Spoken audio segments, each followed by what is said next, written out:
Miqueas 5, comenzando con versículo 1. Rodéate ahora de muros, hija de guerreros. Nos han sitiado, con vara herirán en la mejilla al juez de Israel.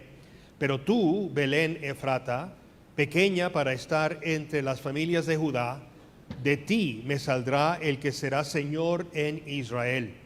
Y sus salidas son desde el principio, desde los días de la eternidad. Pero los dejará hasta el tiempo que dé a luz la que ha de dar a luz. Y el resto de sus hermanos se volverá con los hijos de Israel. Y él estará y apacentará con poder de Jehová, con grandeza del nombre de Jehová su Dios, y morarán seguros, porque ahora será engrandecido hasta los fines de la tierra. Y este será nuestra paz. Cuando el asirio viniere a nuestra tierra y cuando hollare nuestros palacios, entonces levantaremos contra él 7 pastores y 8 hombres principales, y devastarán la tierra de Asiria a espada, y con sus espadas la tierra de Nimrod. Y nos librará del asirio cuando viniere contra nuestra tierra y hollare nuestros confines. El remanente de Jacob será en medio de muchos pueblos como el rocío de Jehová, como las lluvias sobre la hierba, las cuales no esperan a varón ni aguardan a hijos de hombres. Asimismo, el remanente de Jacob será entre las naciones, en medio de muchos pueblos, como el león entre las bestias de la selva, como el cachorro del león entre las manadas de las ovejas, el cual si pasare y hollare y arrebatare, no hay quien escape. Tu mano se alzará sobre tus enemigos, y todos tus adversarios serán destruidos. Acontecerá en aquel día, dice Jehová, que haré matar tus caballos de en medio de ti, y haré destruir tus carros. Haré también destruir las ciudades de tu tierra, y arruinaré todas tus fortalezas. Asimismo destruiré de tu mano las hechicerías, y no se hallarán en ti agoreros. Y haré destruir tus esculturas y tus imágenes de en medio de ti, y nunca más te inclinarás a la obra de tus manos. Arrancaré tus imágenes de acera de en medio de ti, y destruiré tus ciudades. Y con ira y con furor haré venganza en las naciones que no obedecieron. Como saben, yo escribí la carta semanal el jueves. O sea, la escribí antes de los eventos de antenoche en Venezuela, los cuales también afectaron a Puerto Rico. Ya habemos varios aquí que no debiéramos estar, hay varios, por ejemplo, pero es que los cielos fueron cerrados sobre Puerto Rico, así que afectó a Puerto Rico también. Sé que nuestros pensamientos bien pudieran estar distraídos con todo esto, y yo lo entiendo. Venezuela es mi tierra natal. Es entendible que mi pensar yace allí. Digo todo esto para recordarnos que el tema de hoy, los poderes predichos, es tema anunciado desde antes de los eventos de antenoche. No estoy haciendo este sermón, no, pero encaja perfectamente al tema de lo que ocurrió recientemente. Y esto es providencia, esto es obra del Espíritu Santo. Si ponemos atención, veremos cómo la palabra de Dios, mediante el profeta Miqueas, se dirige a las cuestiones implícitas en los eventos de antenoche. Señor, que tu palabra sea provechosa para nuestras vidas y para el avance de tu reino. Espíritu Santo, sé tú el Maestro. Obra, abre nuestros corazones, enséñanos tu palabra, edifica tu pueblo. En el nombre de Jesús. Amén. Hoy es el segundo domingo. Dicen después de la Navidad, hay otros que dicen de la Navidad, ambos son correctos. Y hemos estado dando mensajes en serie de cuestiones predichas. El primer domingo de Adviento vimos los tiempos predichos. El segundo domingo vimos el Hijo predicho. El tercer domingo consideramos la vida predicha. El cuarto domingo de Adviento vimos la muerte predicha. El quinto domingo vimos el reino predicho. Hemos visto el cumplimiento al pie de la letra de tiempos, nacimiento, vida, muerte, la inauguración de su reino. Algo que los matemáticos nos dicen que básicamente la palabra que usan es las probabilidades son imposibles, ¿no? No les gusta usar la palabra imposible, pero básicamente eso es lo que nos están diciendo. Hoy veremos los poderes predichos. Primero hay que dar un alcance del ministerio de Miqueas. En breve, el llamado de Miqueas fue predicar el juicio de Dios sobre Israel, que también se conoce como Samaria, y Jerusalén, que también se conoce como Judá, y también habla de Asiria, y también hace, no hincapié, sino como que alusión al reino futuro que es Babilonia. Y también habla del Mesías. Un gran número de iglesias, y tenemos como siglo y medio, casi 2 siglos en las Américas, en este hemisferio, que no predican de los profetas, o lo hacen en forma muy llana, y es porque su escatología es defectuosa en el caso de muchas de las iglesias. En efecto, ven que los juicios de Israel ya son cosas del pasado. Por lo tanto, no hay nada o hay muy poco para nosotros hoy. Pero tal acercamiento, y espero que lo hemos estado viendo, es un grave error. El Dios de Miqueas ayer es nuestro Dios hoy, el mismo Dios. Él ha sido y sigue siendo Dios de juicio, al igual que Dios de compasión y misericordia. Él no tolera rebelión de parte de su pueblo. Él juzgará a su pueblo rebelde. Siempre ha sido así y siempre lo será. Él exige vida justa y acciones justas de parte de aquellos que reclaman la justicia ofrecida por fe en Jesucristo. O sea, nosotros que reclamamos la justicia de Jesucristo, no es suficiente hablar con la boca y reclamarlo. Nuestra vida ha de reflejarlo, basada en la justicia que Él exige de nosotros. Otra gran verdad que se ve en el libro de Miqueas es que la justicia es por gracia. Tal justicia es manifestada de parte del hombre justo, porque tal hombre vive en obediencia a la ley de Dios. Él no vive en obediencia a la ley de Dios para ganar la justicia eterna, no. Él recibe esa justicia por la gracia de Dios, y entonces la evidencia de haberlo recibido es vivir según la justicia de Dios. Miqueas nos demuestra que la apostasía religiosa siempre, pero siempre es manifestada en obras injustas y en opresión social, robos, maltratos, asesinatos. Pero es importante, como vivimos en un tiempo donde medio mundo habla de justicia social, es importante definir lo que Dios quiere decir por justicia social. Él la define, no el hombre. El hombre se pasa hablando de justicia o justicia social, pero su justicia termina siendo injusticia. La justicia real es la justicia definida por la ley de Dios. Miqueas en específico se dirige al robo de herencias de familias, por ejemplo, algo que casi todo Estado occidental hace todos los días. Nosotros leemos el cuento, no el cuento, el relato, la historia de Naboth, y nos decimos, ¿cómo es posible que acá hizo tal cosa? Los estados hacen eso todos los días, hoy. ¿Sabes por qué? Porque estamos en juicio. ¿Sabes por qué? Porque no estamos viviendo justamente. Dios no es mofado, no es burlado. Él profetiza que la salvación, Miqueas, en últimas instancias, como acabo de decir, es por la gracia de Dios. Él también profetiza que un remanente regresará a Jerusalén, pero esto ya estamos hablando de más de 2 siglos después, más o menos. Pero ese remanente, ¿qué permitió?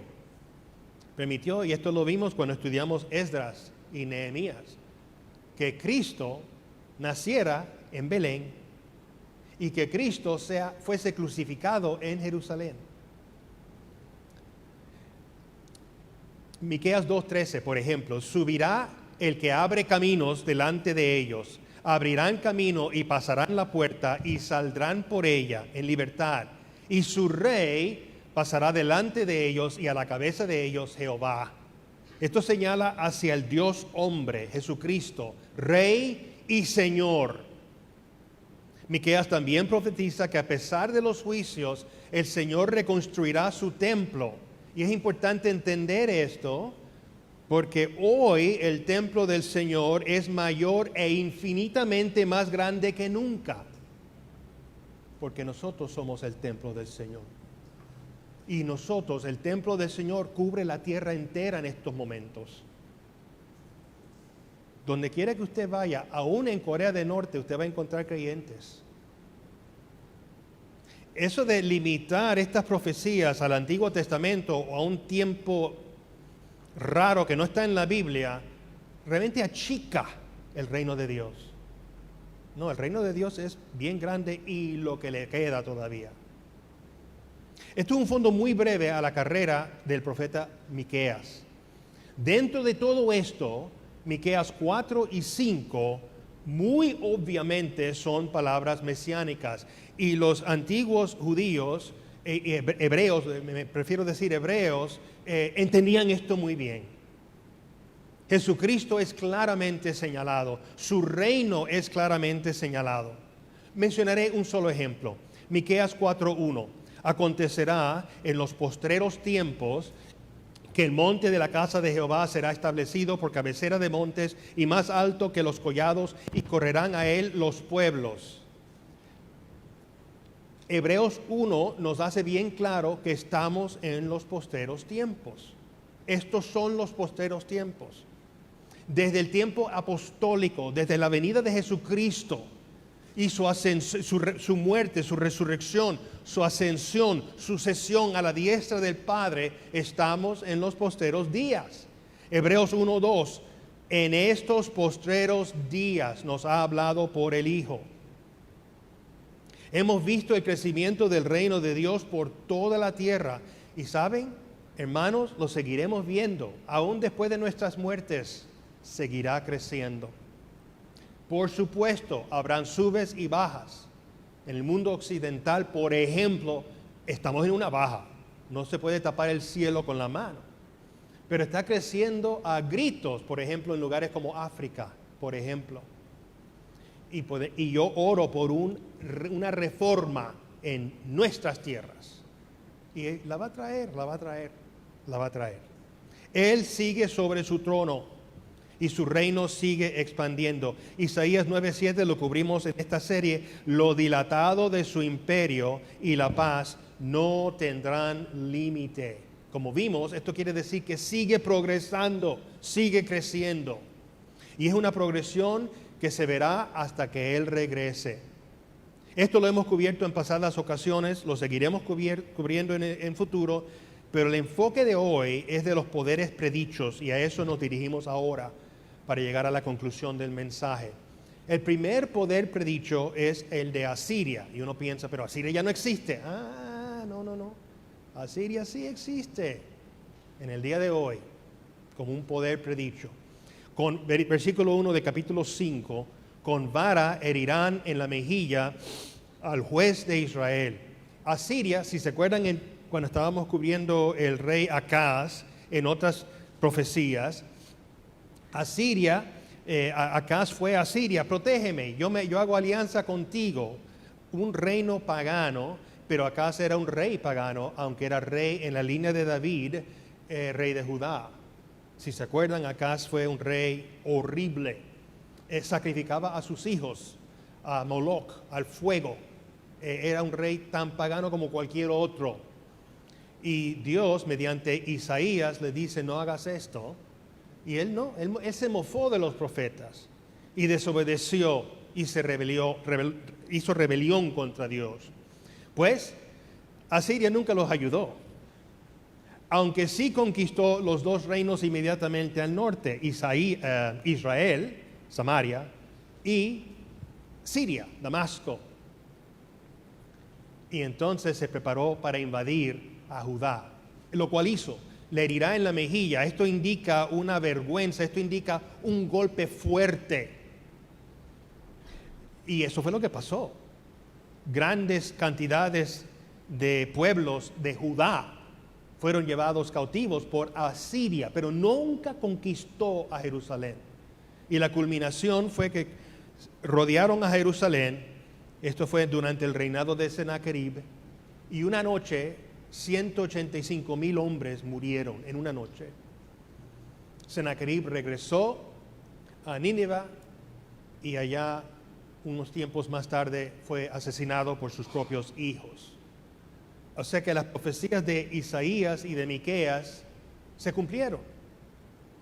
Sí hicieron daño a Judá, pero no conquistaron a Judá. Eso vino más tarde, bajo Babilonia.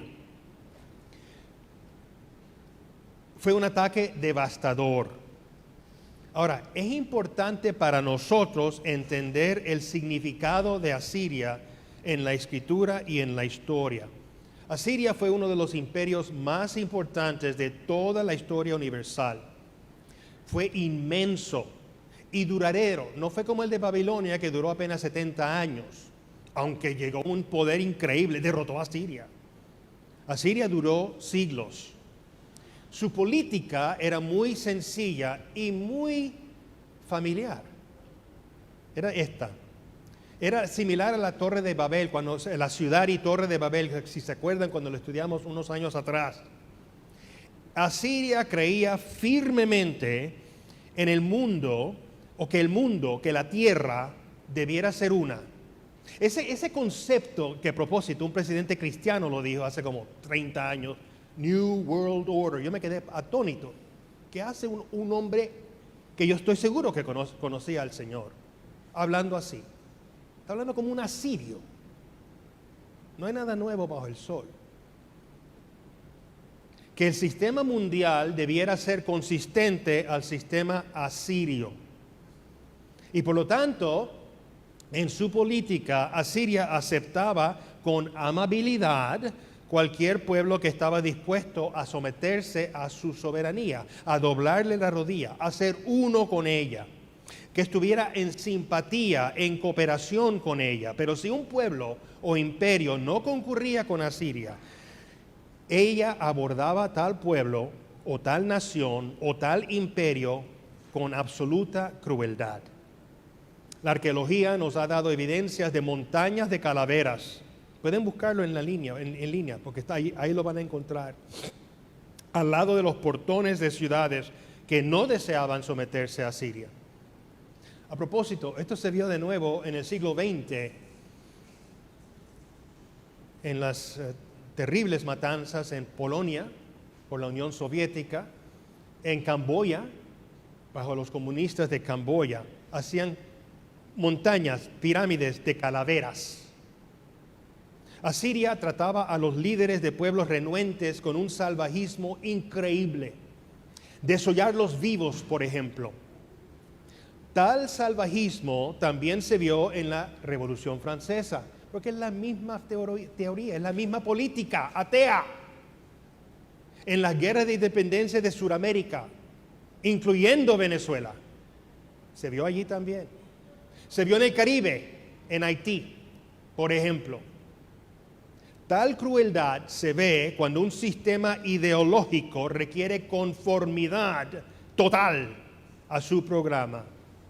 Y si sospechan que tú no estás de acuerdo, por ejemplo, en la Unión Soviética, en Camboya, Polonia, ese parece ser un intelectual. Si tú tienes lentes, si eres sabio, bota tus lentes, que no te crean un intelectual. Porque tú lees, tú piensas. No queremos gente así. Esa era la posición y el programa asirio. Si uno se oponía o expresaba dudas en cuanto al progreso asirio, ellos abordaban a tales con una crueldad indecible. En cuanto a la población de pueblos conquistados, los asirios reubicaban la población entera. Los regaban por todo el inmenso imperio asirio y se aseguraban que no habían grupos grandes concentrados en algún sitio. Por ejemplo, me explico. En Florida hay concentraciones de venezolanos, por ejemplo, en ciertas partes de Florida. Lo mismo con puertorriqueños y con otras nacionalidades también. Ellos pueden mantener su idioma, sus costumbres. Es lindo ver realmente. Los asirios no toleraban eso. Hay más de cierto número, los regaban. Dentro de una generación, tales personas olvidaban su idioma, olvidaban sus costumbres, tenían que fajarse para sobrevivir, desaparecían. Básicamente se convertían en asirios. Ese era su programa. En uno de mis trabajos, yo estaba en otra tierra bastante lejana y fui invitado a una conferencia donde varios diplomáticos hicieron sus presentaciones.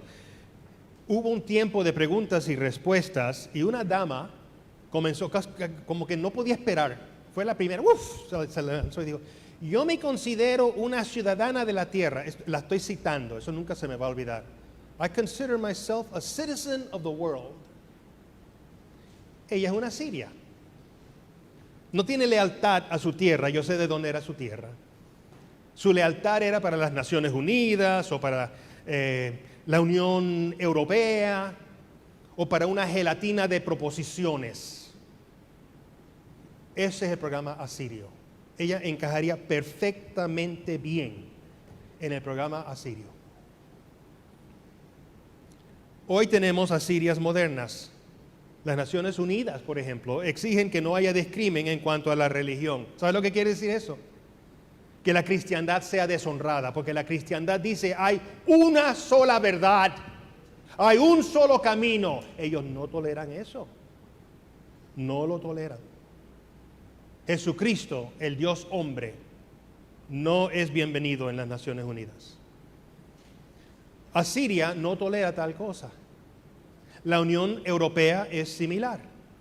Hay uno o dos países en estos momentos, yo conozco uno en particular, rehúsan abandonar sus protecciones a la cristiandad. Tales son atacados ferozmente por la Unión Europea. Una de esas naciones está pagando una multa de yo no sé cuántos billones de dólares por semana, porque rehúsan someterse a eso. Ahora, mi pregunta es, ¿por qué sigues entonces como miembro? Salte ya de una vez. Pero estoy seguro que hay otras cuestiones envueltas, las cuales yo desconozco. Pero ellos están determinados, este país, de proteger su herencia cristiana. Estamos viviendo en Asirias hoy. Ellos quieren ser uno, pero uno en el ateísmo, uno en el humanismo. El programa de Jesús es muy diferente, uno en Cristo. Nosotros somos uno en Cristo, no somos iguales, tenemos nuestras diferencias, pero somos uno en la verdad. Y Asiria no tolera eso. ¿Qué decía Jesucristo? El que no es conmigo, contra mí es. Y el que conmigo no recoge, desparrama. El Señor Jesús dice que no hay término medio aquí. Ellos no toleran eso. Asiria no lo puede tolerar. Pero la realidad es que no hay unión aparte de Jesucristo. Y si tú buscas unión aparte de Jesucristo, sea matrimonio, sea iglesia, sea lo que sea, vas a fracasar. El segundo poder, Jerusalén o Judá.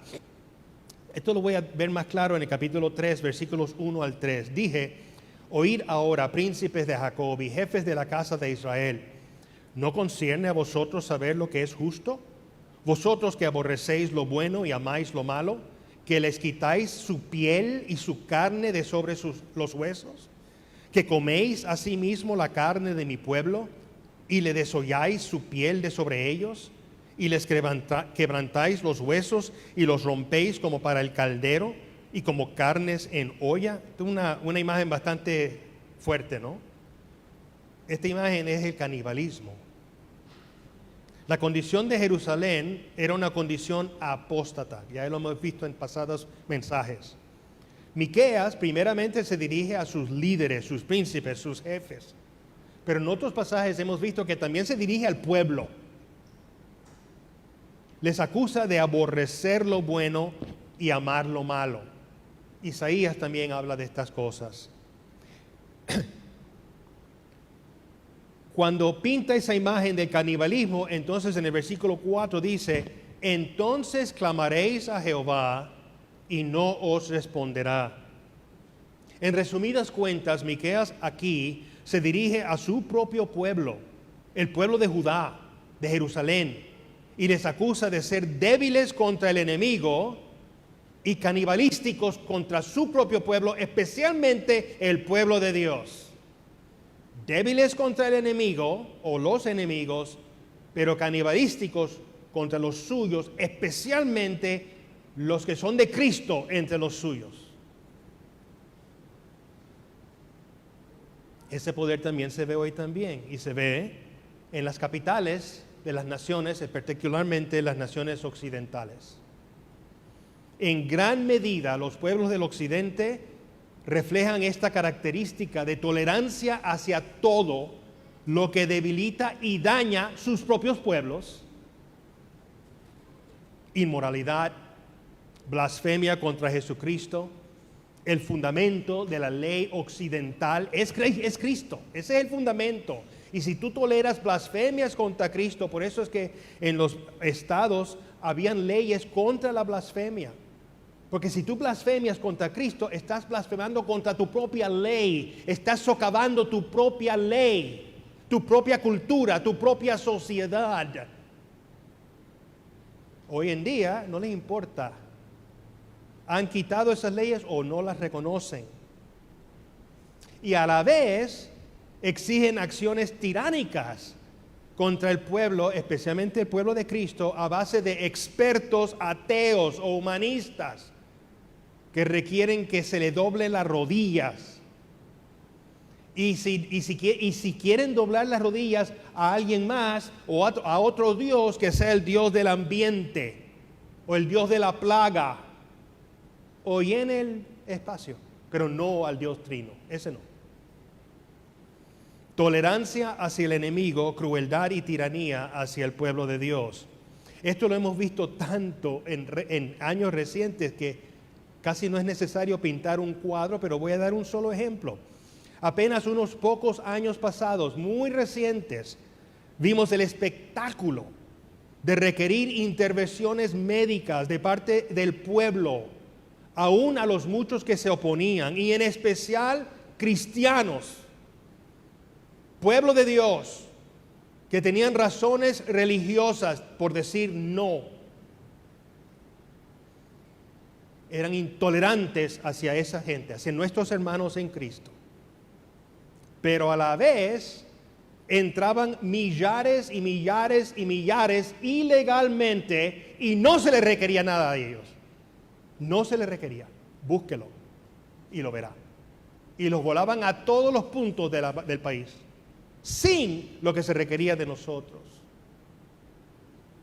La ley de Dios es muy clara. La ley es la misma para el pueblo y para el extranjero. Pero las naciones y los estados no le importa nada la ley de Dios. Detestan a los suyos y en particular a los cristianos entre los suyos. Y toleran a aquellos que detestan al Señor. Hemos visto denunciaciones graves contra cristianos que se oponen al aborto, por ejemplo. Y a la intervención del Estado en la adoración a Dios. Hemos visto eso también. Hemos visto en varios estados donde el Estado les dice no puedes tener la comunión. Yo nunca pensé que iba a haber tal cosa, pero la vi.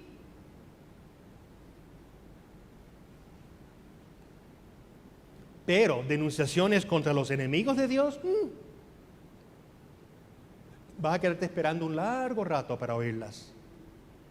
Me alegra poder, no quiero ser todo negativo, pero me alegra poder decir que hemos visto un cambio alentador recientemente. Sin embargo, esta tendencia de tolerar el mal y atacar el bien sigue, hermanos, sigue en lugares altos y en grandes rasgos de la élite occidental, en las Américas y en Europa.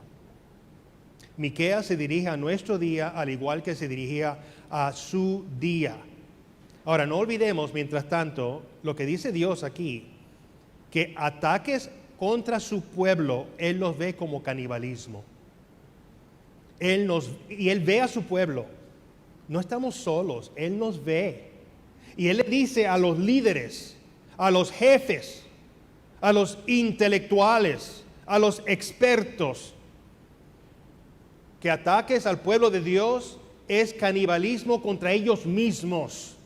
Están debilitándose ellos mismos. Ellos mismos van a caer. Y el tercer y último poder, Belén. Pero tú, Belén Efrata, un lugar pequeño, hemos hablado de Belén en el pasado, insignificante. Y sin embargo, Miqueas nos dice, de tal lugar de ti me saldrá el que será Señor en Israel, y sus salidas son desde el principio, desde los días de la eternidad. El que nacerá en Belén es Dios, verdadero Dios y verdadero hombre, el Hijo de Dios, el Verbo encarnado, aquel eterno nacido en Belén. Esta profecía era muy clara. 700 años más tarde llegaron los magos preguntando dónde ha de nacer el Cristo. E inmediatamente le decían, bueno, según Miqueas, Él va a nacer en Belén. Era muy claro, hoy lo niegan. Desde Jesús han cambiado la interpretación total, pero no lo pueden cambiar si uno va a los escritos antiguos, está allí. Es Jesús. Miqueas le dice a los santos de antaño y nos dice a nosotros hoy, fija tu atención no en Asiria, que es atea y humanista. Fija tu atención no en Jerusalén, que es corrupta. Fija tu atención en aquel que será nacido en Belén. Versículos 4 y 5 habla de él y este será nuestra paz. La paz no es posible en Asiria porque Asiria significa muerte. La paz no es posible en Jerusalén porque todo lo que ella hace invita desastre. La paz es posible solamente en Jesucristo, nacido en Belén. En otras palabras, Belén representa a Jesucristo. Y no solo eso, Belén también representa el pueblo de Jesucristo, la congregación de Jesucristo, el Israel de Dios, como dice Pablo en Gálatas 6:16.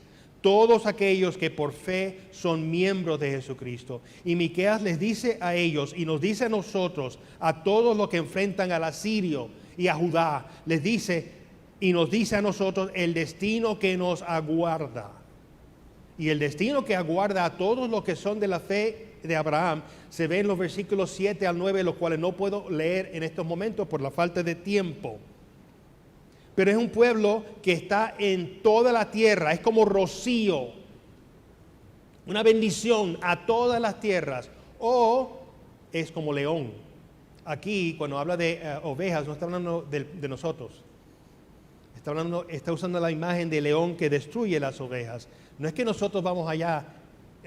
Acuérdense, ¿qué dice Pablo? Nuestras armas son espirituales, no son materiales. Nosotros no estamos agarrando un machete a liquidar ovejas. No.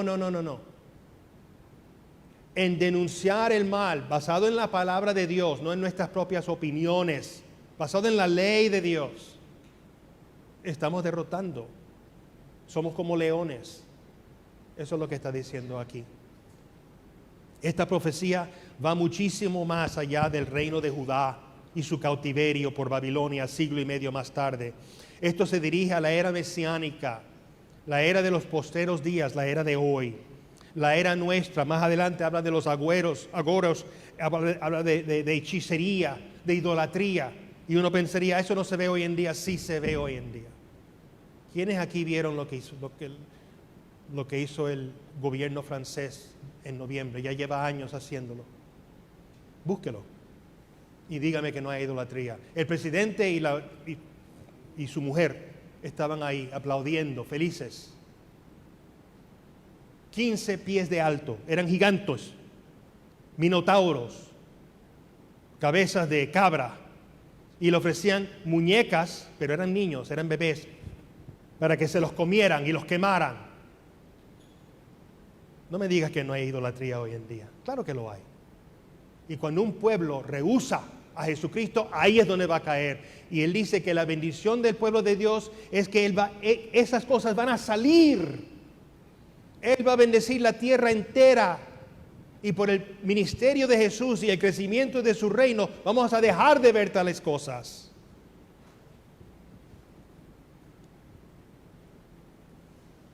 El reino de Cristo seguirá aumentando y creciendo en todas las naciones, pase lo que pase. Hemos de enfrentarnos al mundo con esa fe, con nuestros ojos fijos en Jesucristo. Nuestra confianza no ha de ser puesta en las organizaciones mundiales o en las capitales de naciones ateas, ni en su poder. Ellos van a caer. ¿Por qué lo digo? ¿Porque soy profeta? No, porque Dios lo dice. Van a caer si no se arrepienten y vuelven a Jesucristo. El Evangelio no puede ser detenido por ningún poder humano. Cuando yo llegué a un sitio donde me decían que no había evangelio, no había iglesia, me encontré con iglesia, me encontré con evangelio. No era abierto, había que buscarlo, pero ahí estaban, creciendo. Los imperios se han levantado y han caído, pero el reino eterno de Cristo sigue creciendo. Hermanos, empezaron con 120 galileos en un aposento alto. That's it. Y ahora, ¿qué dice la Biblia? Que vamos a ser multitudes que no se pueden numerar. Jesucristo es nuestra paz. En conclusión, es fácil llegar al desaliento, a ver tumultos y eventos que parecen ser imposibles de abordar, sea en nuestras vidas privadas o sea en el mundo de poderes políticos y militares. Sin embargo, hemos siempre de recordar que aquel que nació en Belén, la Biblia dice muy claramente, tiene el principado sobre sus hombros. Es admirable, consejero, Dios fuerte, Padre eterno, príncipe de paz. Lo dilatado de su imperio y la paz no tendrán límite. Es un imperio, el de Cristo, que seguirá creciendo y que eventualmente traerá una paz eterna, igual a la paz que debiera reinar en nuestros corazones como hijos suyos. Y esta paz va a reinar en la tierra un día. No estamos allí, obviamente no estamos allí, pero vamos a llegar, porque la Biblia lo dice y yo lo creo. Nuestros ojos han de fijarse en esa realidad. Y por lo tanto, como oró el hermano Idwan hace un ratito, cuando vemos las acciones de los hombres buenos y hombres malos, hemos de verlos como eslabones hacia el cumplimiento de la voluntad eterna y perfecta de nuestro Dios soberano. Él reinará hasta que todos sus enemigos sean puestos como estrado a sus pies. Amén y amén. En el nombre del Padre, el Hijo y el Espíritu Santo. Amén. Te damos gracias, mi Dios y Padre Santo y Celestial. Alabado y santificado sea tu nombre. Mi Dios, Señor Jesús, tú reinas. Y nada ocurre sin tu decreto, fuera de tu decreto, fuera de tu voluntad. Ayúdanos, recuérdanos esta gran realidad, mi Dios. Oramos por los que lloran, por los que están en dolor. Oramos por los que se regocijan. Y en ambos casos pedimos, mi Dios, que sus corazones, al igual que los nuestros, sean fijados en ti. Yo te pido por el pueblo de Venezuela, mi Dios. Te pido que tú traigas paz y tranquilidad a tu pueblo allá, especialmente a tu pueblo. Defiende tu pueblo. Dales un buen gobierno, Padre Santo, te ruego. Dale sabiduría a los líderes allá y acá. Y te pido tu protección, que sea tu gracia para todos nosotros como un escudo hacia nosotros. Lo pedimos en el nombre de Jesús. Amén.